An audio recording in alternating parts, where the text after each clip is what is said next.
लाडकी बहीण योजनेबद्दल आली महत्त्वाची अपडेट. हो, 1500 रुपये संदर्भात अपडेट आली. पुन्हा हप्ता वाटप.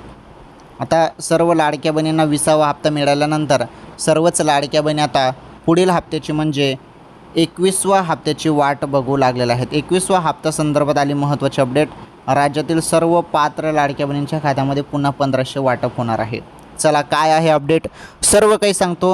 व्हिडिओला लाईक आणि चॅनल जरूर सबस्क्राईब करून घ्या. हे बघा, जे 1500 रुपयाची तुम्ही वाट बघत आहेत ना लाडक्या बहिणींनो, ते आता तुमच्या खात्यामध्ये वाटप होणार आहे. आणि ती वाटप मी तुम्हाला सांगतो, ती वाटप तुम्हाला आता होणार आहे जवळपास 20 ते 25 एप्रिल दरम्यान. ओके, 20 ते 25 एप्रिल दरम्यान ही वाटप केली जाणार आहे. त्यामुळे जेवढ्या पण पात्र लाडक्या बहिणी आहेत त्या खुश झालेल्या आहेत. तर आता जास्त तुम्हाला वाट बघण्याची गरज नाही. ही सर्वात मोठी आनंदाची बातमी होती लाडक्या बहिणींसाठी.